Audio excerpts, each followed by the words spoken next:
In 3, 2, 1. Good morning and welcome to the APN News press conference for today, Friday, the 31st of October, 2025. I am Cynthia Rutherford, the moderator, and to my right is Mr. Vince Roy Jordan, MP-elect. To his right is Mr. Aubrey Norton, the leader of the PNCR and chairperson of the APNU. To his right is Dr. Terence Campbell, who is the parliamentary lead for the APNU, and to his right, we have Mr. Ganesh Manhipal, MP-elect. Today's press conference will be read in 2 parts, and I now invite Mr. Norton to read the first part, followed by Dr. Campbell to read the second part. Immigration and national security. The APNU coalition extend condolences to the family of Soraya Bourne. Ms. Samantha Roach, we stand with you in this time of grief. We extend wishes for speedy recovery to all the injured and affected individuals who are victims of the tragic explosion which occurred on Sunday, 26 October. It is quite saddening to see any loss of life. We affirm our concern and advocacy for the welfare of all affected families and demand that every needed state resource goes to their aid. We honor the instinctive role played by Ms. Shondell Smith in thwarting a more catastrophic event. Ms. Shondell Smith is an unsung hero. We appreciate that the police have in custody several alleged perpetrators and implore on them to leave no stone unturned and explore the full scope of this dynamic situation and tectonic event in our national security. It is useful to note that in the present environment, there is need for citizens' involvement in ensuring our people are safe and protected. In this regard, there is need for credible leadership of the Ghana Police Force to restore trust and confidence. Given the current and recent events involving explosives allegedly placed by foreign nationals, immigration and national security issues have surfaced again in a very negative light. Many people are understandably anxious, and the APNU will continue to represent and highlight citizens' concerns in a responsible way. The APNU is prepared to work with all stakeholders, both in and out of Parliament, to build a national safety infrastructure that will keep Guyanese safe and restore public confidence in the nation's security system. The APNU is well aware that these events have a foreign policy dimension and urges the government to address these as both national security and foreign policy issues. Government therefore needs to factor in the foreign policy element and respond appropriately. The tragic explosion has caused many Guyanese to live with fear. As a result of the information released by the police, the national conversation in immigration and national security is ongoing and is of utmost importance. It is in this context that we add our voice to augment citizens' concerns about the failures in our national security system. The APNU consistently raised this issue in the National Assembly, and therefore we call on the government to engage with APNU's often stated positions regarding immigration and national security. As it relates to immigration, APNU recommends that border policy be a focal point to counter illegal immigration. We advise that government adopt policies to ensure that citizens are secure and immigrants are appropriately documented and screened upon entry. We understand the initial humanitarian dynamic posed by issues within Venezuela's economy that launched an exodus to Guyana. However, the extant territorial controversy with Venezuela occasions the need for change so that our responses need to be agile, comprehensive, and strategic. We wish to remind the government that the life of every citizen is of paramount importance, and our security is non-negotiable and transcends political partisanship. We urge all Guyanese citizens to be vigilant in the face of the series of explosions that have shaken communities across our nation. We encourage citizens to engage in the national call for stronger action and the full mobilization of resources to enhance public safety. We acknowledge that the Safe City infrastructure initiated under our administration is proving useful in police operations, and we urge that every effort be made to expand it nationwide. Clearly, there needs to be significant investment in technology that will result in the protection and safety of all Guyanese. National security affected by the recent explosion and increasing cross-border movement treated as a secondary concern. Our borders span approximately 1,822 miles long, and of that total, approximately 462 miles are on the western border with Venezuela. APNU will therefore advocate for a comprehensive border security plan to prevent future events of this nature. A citizen safety plan should include identifying potential targets, using advanced technology, updating standard operating procedures for critical sectors, revising police training, fostering public-private partnership, citizens' involvement, and improving data collection and security training for employees in sensitive facilities. Citizens' awareness campaigns must emphasize the importance of public vigilance as the first line of defense. The principle of if you see something, say something must remain at the forefront of national thought and action. The 9/11 system must become fully functional and responsive to enable security agencies to respond quickly to reports from the public. Our national security agencies require adequate funding, staffing, and technical resources, along with stronger coordination and strategic deployment of uniform and other personnel to safeguard our nation. Guyana possesses significant oil resources that can and must be used to modernize and reinforce our security framework. We remind the government that the search for solutions must be inclusive and that no single administration holds a monopoly on ideas for protecting our people. APNU makes clear that this moment demands decisive, coordinated action to ensure the safety and security of every citizen of Guyana. Thank you. Thank you, Mr. Norton. I now invite Dr. Campbell to read the second part of the press statement. Thank you, Cynthia. The parliamentary opposition will field a shadow cabinet to ensure rigorous scrutiny of the executive and comprehensive representation across all sectors of government. This structure is vital to accountability, defending democratic norms, and advancing the interests of all citizens.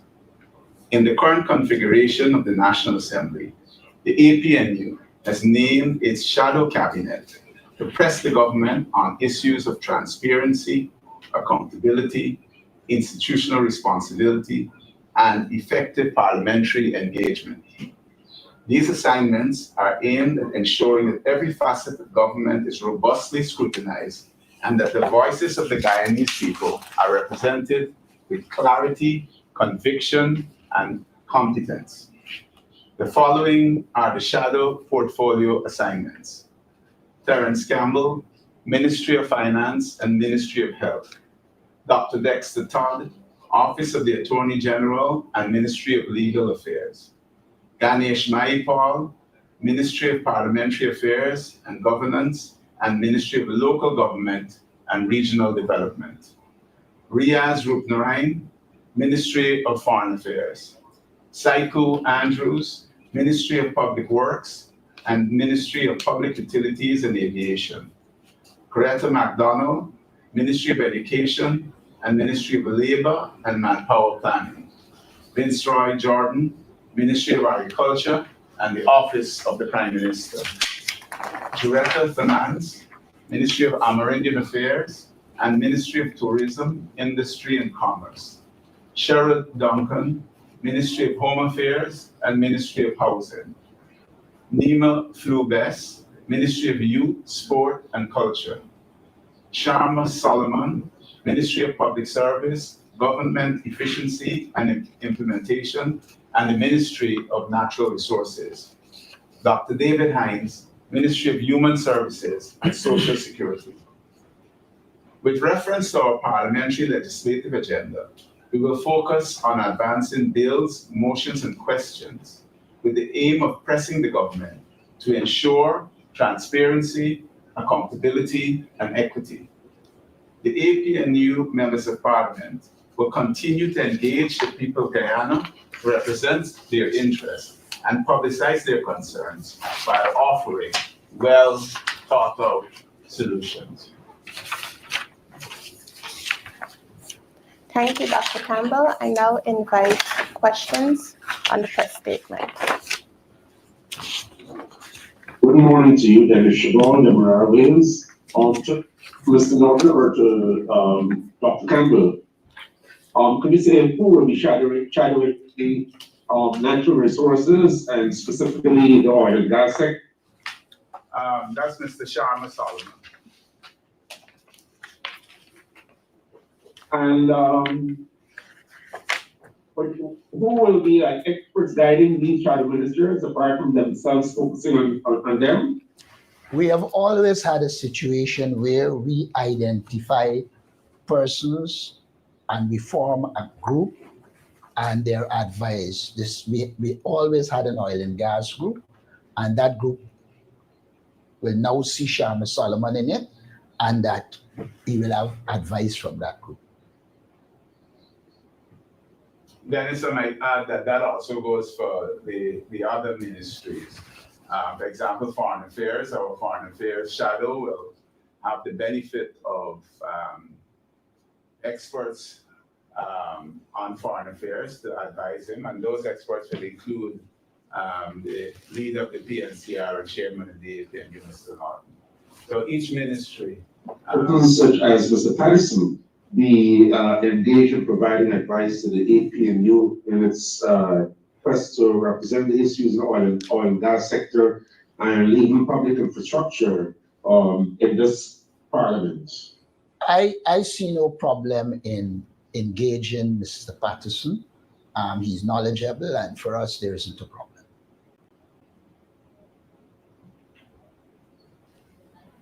Any other questions on the press statement?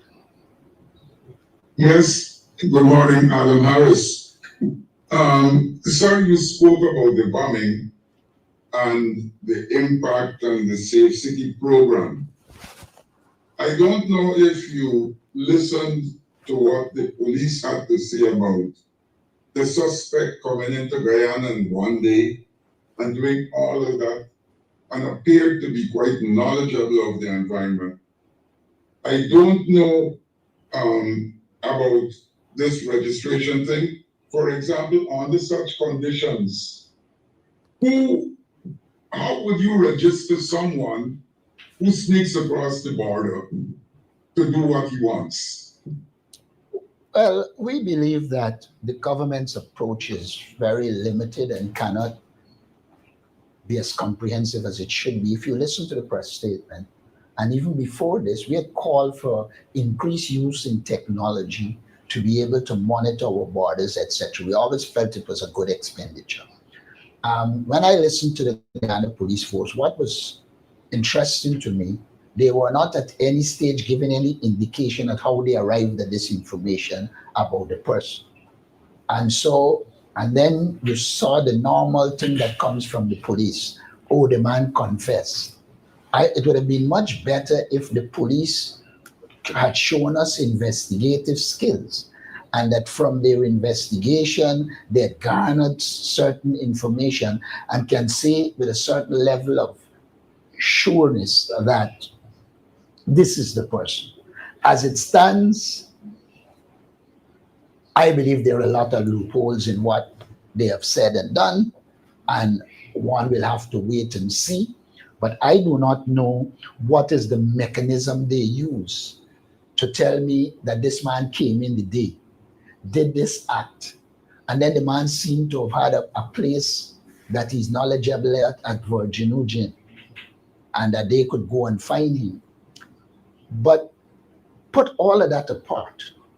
What you need is a system, and I raised this directly with President Irfan Ali in one of our meetings, and he told us in the presence of other members of parliament that the security force was up to it, and we were underestimating the work that they do. But it was evident since then that we did not develop the kind of security infrastructure that permit us to engage, scrutinize those persons. I remember saying in the public domain that Venezuela will take this opportunity to send agents.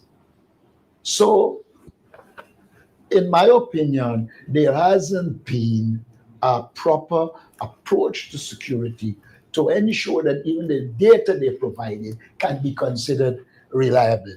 And I don't know about you, for the short period I watched the press conference, there was no exuding of confidence, in my opinion. Any other questions on the press statement? Yes, I have one. Mr. Norton, there has been a lot of talk by a number of US experts within the last 24 hours, and even before, about the high likelihood of regime change in Venezuela. My question to you then is, in that context, what exactly would you recommend that the Guyana government does with respect to avoiding a wave of migrants, both people of good character and bad character, entering the border? I'm not talking about the small numbers at this moment, but should there be any conflict in Venezuela, what would be your recommendation to deal with a wave of Venezuelans crossing the border into Guyana to escape any sort of West Venezuela conflict? First, your comment of small numbers at present to me is not reflective of the reality. There are large numbers of Venezuelans here. I believe we have to tighten our border security. We also have got to I've said this before, up to speed with the technology to be able to monitor people coming in, etc. Now, there are certain points at which people come through. We should be able to monitor them. You will still have porous elements in the border. I don't believe that at this stage we are equipped to do what we should do, because in the first instance, it will take you time to get the technology. And we have been raising this for the last 4 years, at least since I was leading the opposition. So I don't know that in the present circumstance, I think we have to minimize the effect, but I do not believe we have been preparing for such an avalanche. Now, may I also say that I answer the question without prejudice to your preconditional words of regime change in Venezuela. I am in no position to address the question of regime change in Venezuela. Like most people, I will have to wait and see. So my answer is premised on it as a possibility, not as I do believe there will be regime change. But having said that, there are certain things countries can do. They definitely cannot change their neighbors. Venezuela is one of our neighbors. Venezuela is very aggressive against us. And we, like I said in the presentation, we have to have an agile foreign policy approach that allows us to adapt based on the circumstance. But do you believe that those things that you mentioned here can stem an avalanche? Unless you didn't listen to me, I said if they were in place.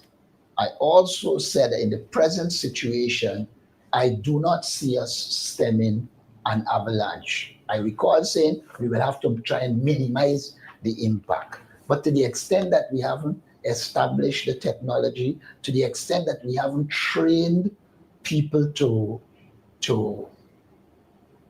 do what is required, I think it will be difficult to stop the avalanche. But in the future, we will have to be paid in a much better way.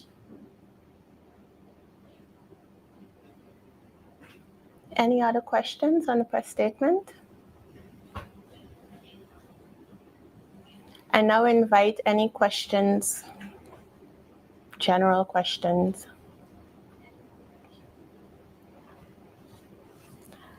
There is one a colleague sent via the chat.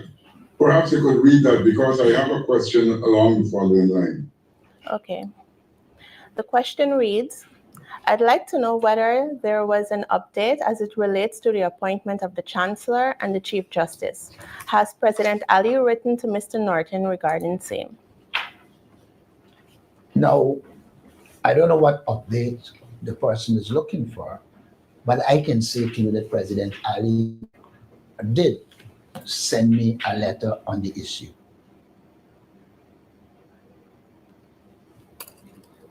Follow up. You had earlier agreed to have the then acting chancellor and the chief justice confirmed. No action was taken. But since then, the acting chancellor has resigned. So would you care to share some thoughts on the resignation of the acting chancellor? I can say this to you. From the inception with my engagements with President Irfan Ali, I made it very, very clear, as pellucid as I can, that I was not prepared to support the removal of Justice Cummins. Made that very clear. You're already aware that I am on record as saying I give consent for the appointment of Justice Cummins and Justice Wilshire a while back. The government did not pursue it. Now, I want to say this. The issue was raised with me, and I took the position that I had to hear from Janet Cummins herself that she had voluntarily agreed to go. I never managed to contact her. I never got the position. But I saw the president indicating that she had gone on retirement leave. That for me was enough to suggest that I shouldn't get involved in appointing a permanent chancellor and chief justice. However, in discussions, I asked the question, let's assume that she was legitimately out, which I didn't believe. I said, well, I didn't ask the question. I made the point that I was not prepared to make Justice Singh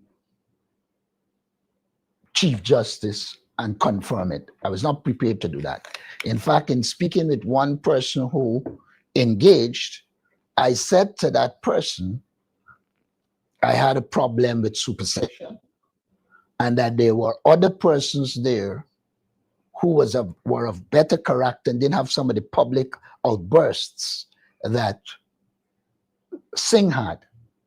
And if they were offered, then there is some chance that I would have considered it if I was satisfied that one, the chancellor went away voluntarily, the acting chancellor went away voluntarily, and therefore there was need to appoint. But that didn't go anywhere because the government was very clear that they wanted him, and so it didn't budge from there.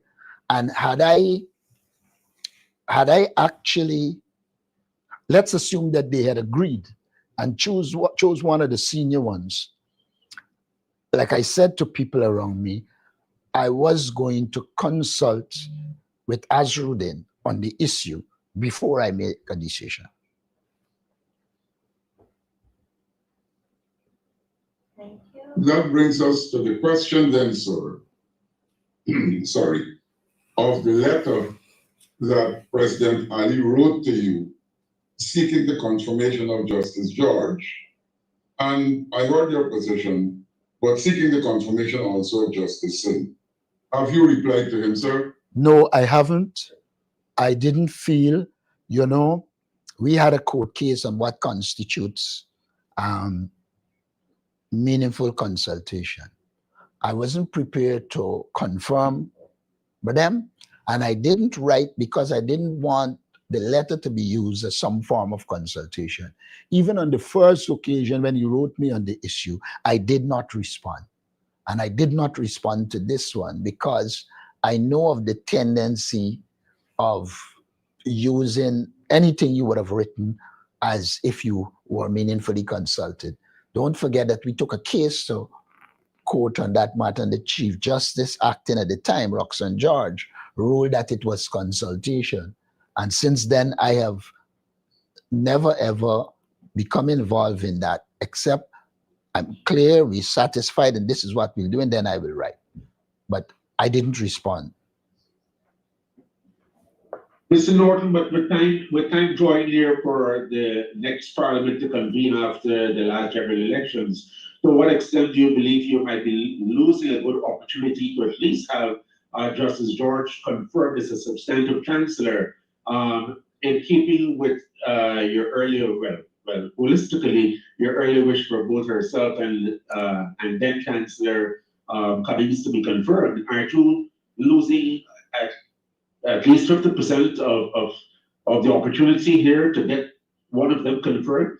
I might not, in my opinion, be losing anything. We live in an ethnically divided society, and confirming Roxanne without confirming the other one can be utilized in a very negative way from an ethnic standpoint. I have been around politics long enough to know to do that would have kind of courted disaster.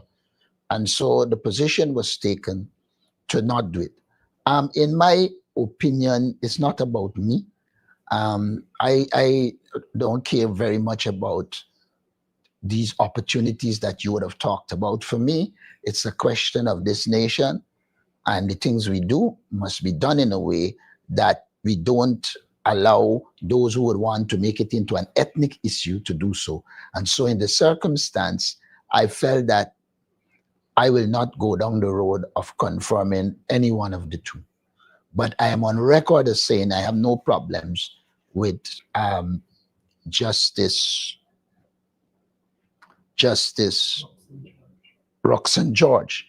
I also, in speaking to one of the interlocutors, for the want of a better word, made it very clear that Rishi Prasad and others who are senior could have been considered, and I was well disposed if those names were mentioned. But there is no way I would have just told the Caribbean Court of Justice President that I am opposed to supersession and then go and become involved in that. I couldn't do that. Thank you. Are there any other questions? Yes, I have a question for Dr. Campbell. Now, sir, you are going to be the shadow minister responsible for finance. At present, you have a matter before the court. I think you're waiting a decision in December. I think I have it right. What would the outcome of that decision influence your operation in as a member of the shadow cabinet for finance? Good morning. Good morning, Adam. Being the shadow for finance allows me a parallel track in terms of addressing what I believe to be shortcomings in practice as they relate to the Natural Resource Fund. I think there is much left to be desired. This is a public domain that I've called on the government for greater transparency in the spending of oil money. And so now being the shadow for finance in Parliament allows me to pursue that objective within the Assembly. So I cannot give you any indication what the outcome of the case will be. I hope the outcome of the case will be favorable to what I have advanced, but I now have a second front open to try to achieve what the case is aimed at achieving, and what I believe the Guyanese people deserve. Adam, let me say that oil money is non-renewable money. The oil money comes from a non-renewable resource. And so we have to be very careful with our spending of oil money. And so I felt strongly about this before formally entering the political domain. I still feel the same way. Perhaps I have my motivation and drive to achieving that has grown. And so this will be pursued in Parliament as well.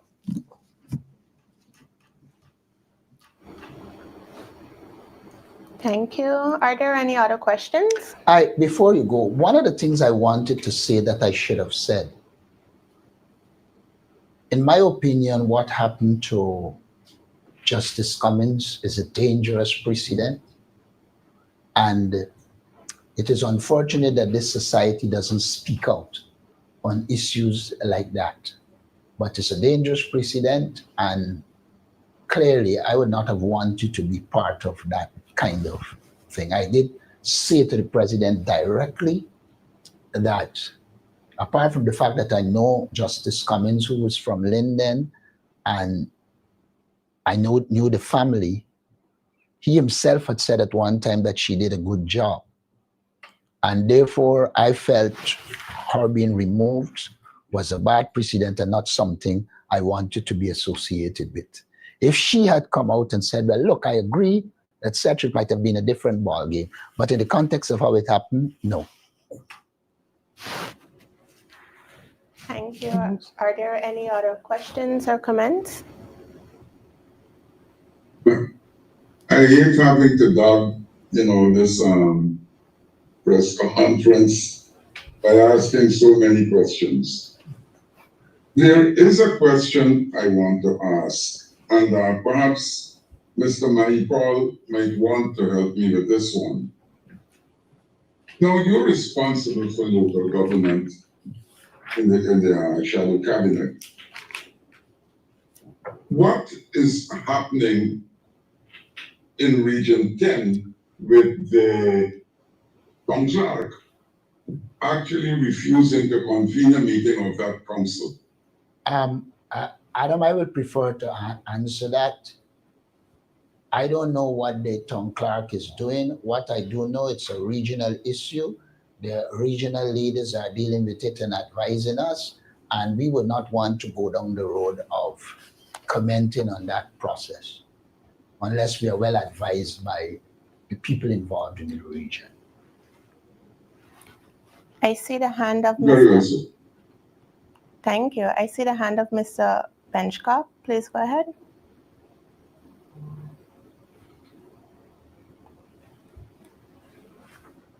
Yeah, sorry about that. It's for either Mr. Norton, the leader, and the incoming MP, Dr. Campbell. News just coming in of the arrest of the leader of Azruddin Mohammed, presumably on an extradition warrant. Any such shakeup in Parliament now, with the absence of Azruddin Mohammed, I just would like to get your take, Mr. Norton and Dr. Campbell, on that. Well, I don't know the details. As you're aware, we had a press conference and it has emerged that he has been arrested. Our position has always been, we must ensure that there's a rule of law in Guyana, and therefore whatever happens should operate within the confines of the law. And once they're operating within the confines of the law, we're comfortable. As it relates to its impact on the Parliament our parliamentary group and others in the party leadership will discuss it and work the way forward. Sir, you talk about the rule of law. Guyana has slipped on the international monitoring of countries observing the rule of law.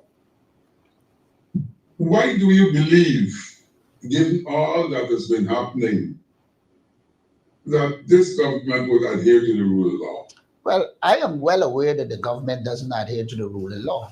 If we had adhered to the rule of law, I think there would have been an investigation into Barajactville when the Sugate occurred. There were so many things that there should have been an investigation. But that doesn't mean that we don't ascribe to the rule of law and will continue to work to ensure things are done within the confines of the rule of law. May I say to you, no matter how problematic is a society, you have to look to solutions and you have to instill hope. We will continue to work to ensure that the rule of law is honored, but we are well aware that the government doesn't have a penchant for honoring the rule of law. Adam, I would add to that within the last 10 days, we have seen from the ERC, the Jennifer Ali case, and from the police with the death of the shooting of the policeman at Vreden Hoop, to the way Justice Cummins was treated. I think this is just in the last, 7-9 days. We have seen a government committed to undermining the rule of law. But as the leader said, we in the APNU are firmly committed to the rule of law and to working to ensure that it's strengthened in Guyana. I also wish to say this. There's such an inconsistency in this country. If you look at that young man who was the police, you kill a policeman, and you could find yourself in court and get $1 million bail. When the little boy do whatever song he did, I don't remember his name now. Baby Skello. You remanded him. And we had to find a lawyer to go and get him out. But the kind of police force in this government could watch a policeman gunned down by a businessman, and I put that in quotation mark, and he gets $1 million bail and goes home. The young lady that was accused of giving out information in the Adriana Young matter was remanded.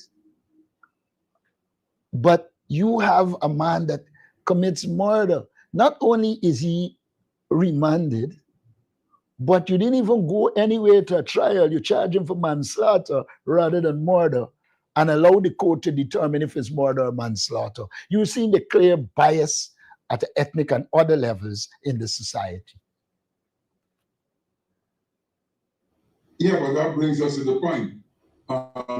I suppose the DPP or the office of the DPP would have recommended that charge, manslaughter.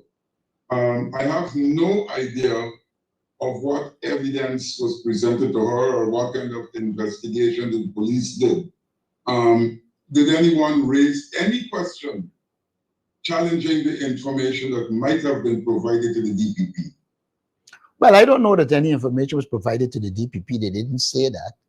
I found it interesting that it went to court very quickly, and then $1 million and a bail. I don't even want to engage in any talk about the DPP.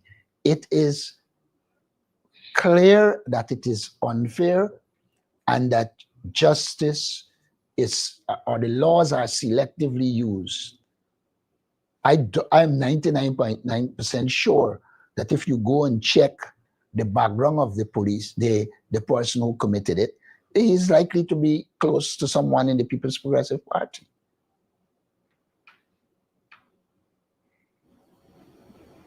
Mr. Benshaw, you had a follow-up question? Yeah, I wanted to touch on the agriculture sector. A lot of folks under quarantine, and this is directed to the incoming, I presume, Shadow Minister of Agriculture. Just forgive me, Mr. Jordan. What is your take and what are some of the complaints of farmers in your area? Because a lot of folks under quarantine are complaining that they're not getting the sort of attention from this regime. And the second question I have to Dr. Campbell, I have noticed that you guys have an aggressive, the incoming MPs and others of the PNCR, you guys have an aggressive approach on the ground. I'm sure it's just not limited to Georgetown or Region 4.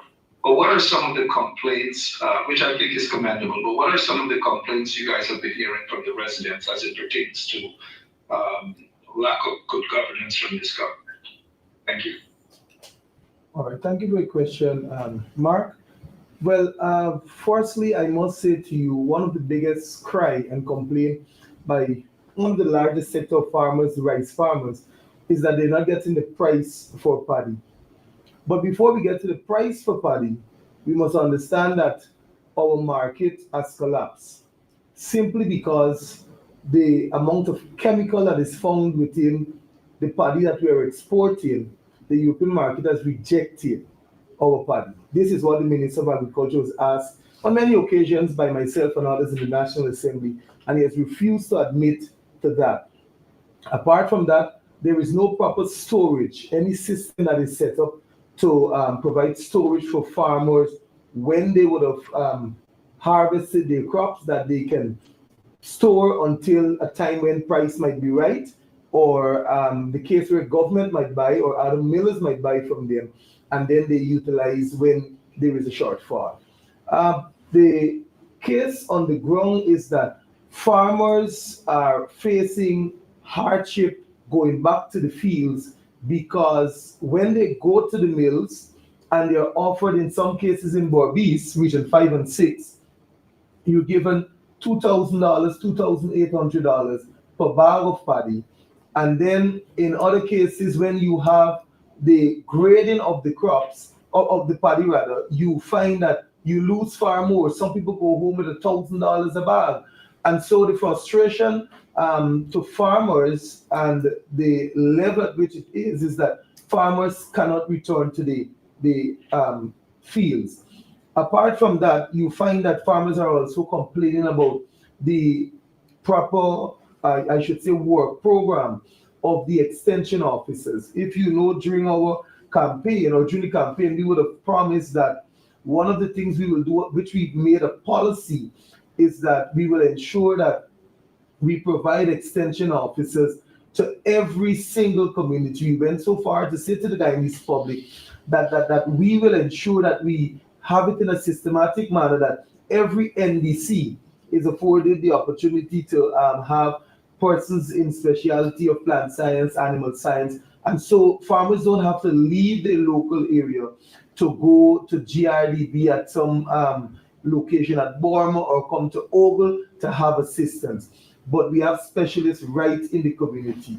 Hence, farmers don't find or they don't have the availability of these specialists, so that you find that crops are being destroyed because of the lack of persons who might have the knowledge on how to treat with, let's take for example, some insect issue, or let's take for example, a crop that is under a disease.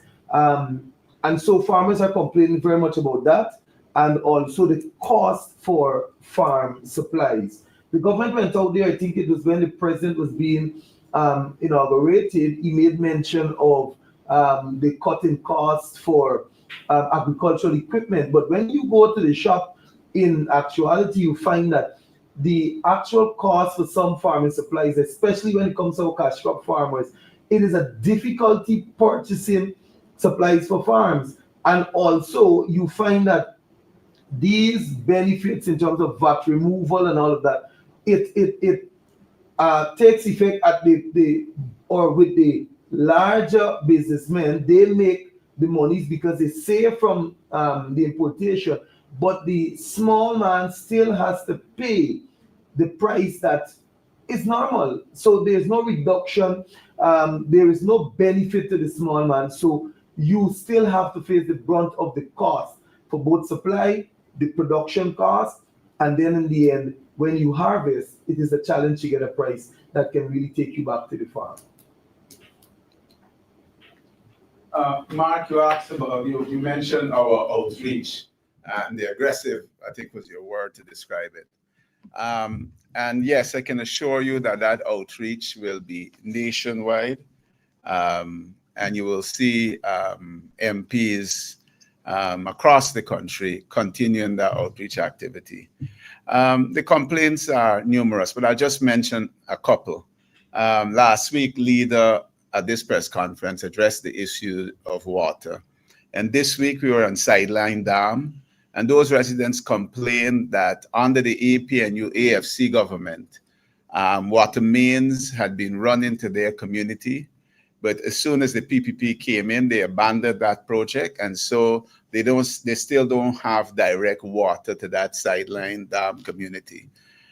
They also complained that under the APNU AFC government, efforts had been taken to regularize the housing situation there.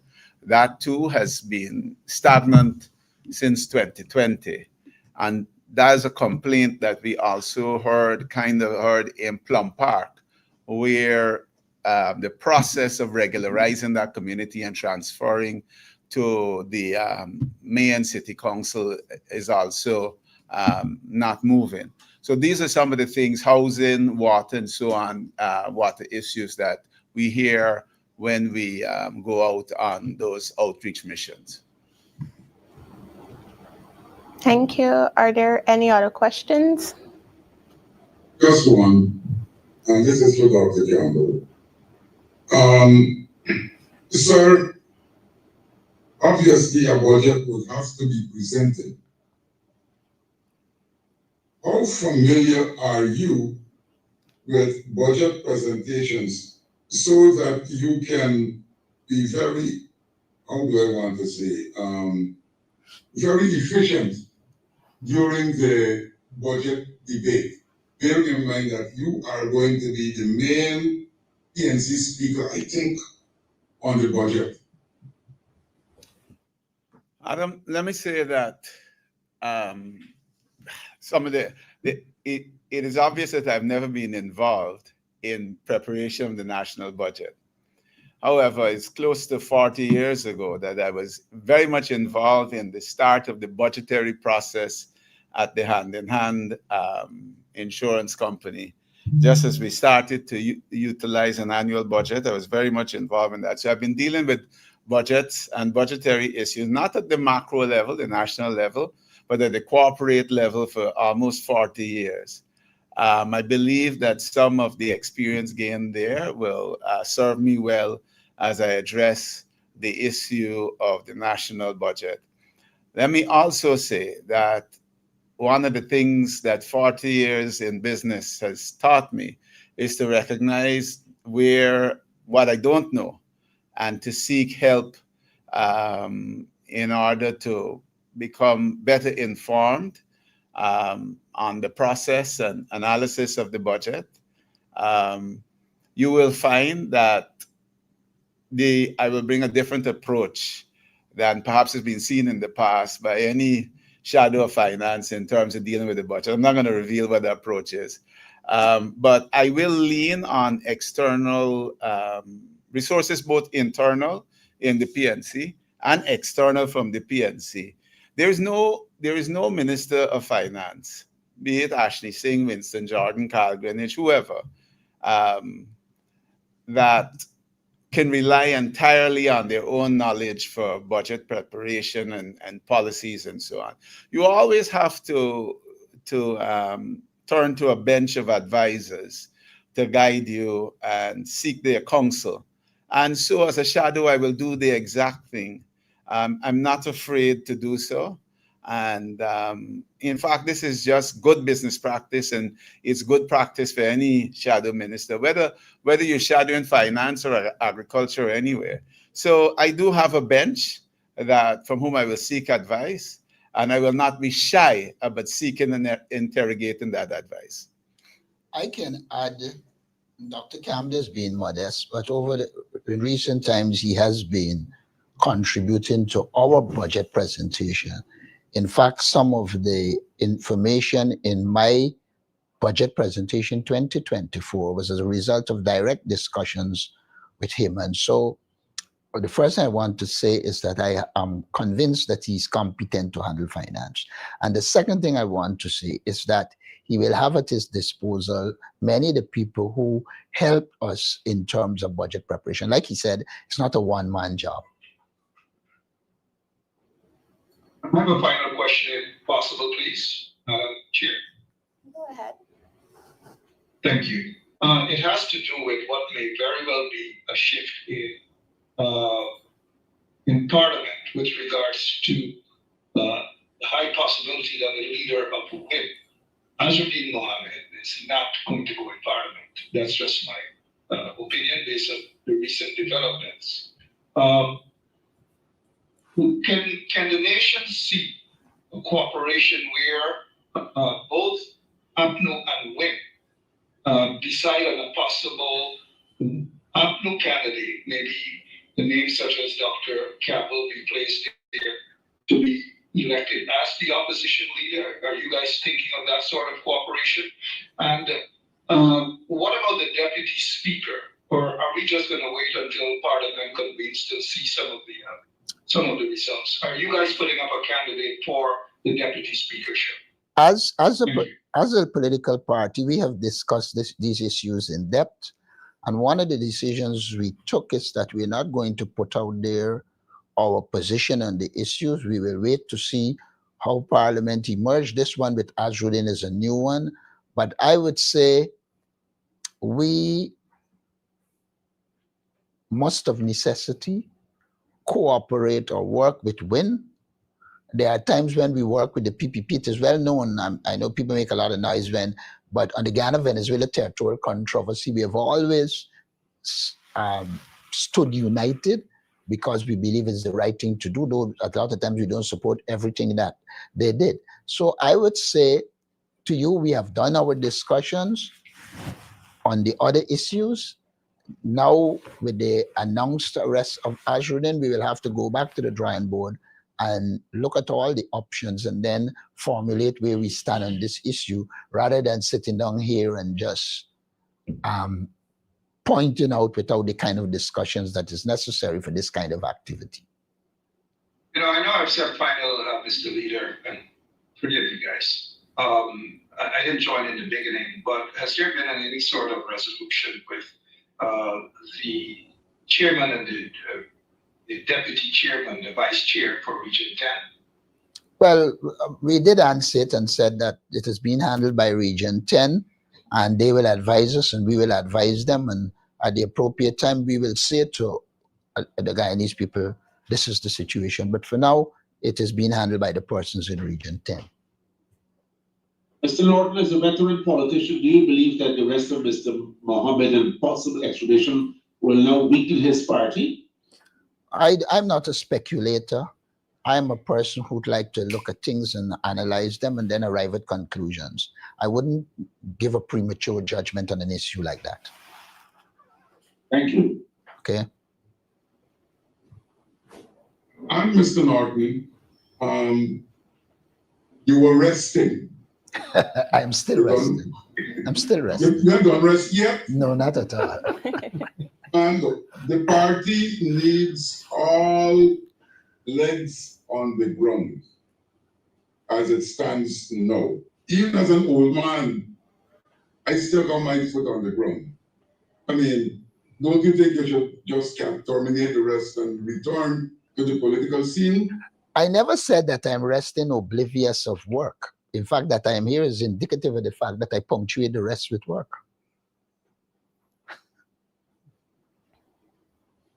If there are no other questions, I want to thank the members of the media for your respectful participation today, and I want to thank the viewers for tuning in. Please do have an enjoyable weekend and be safe on our roadways. Thank you.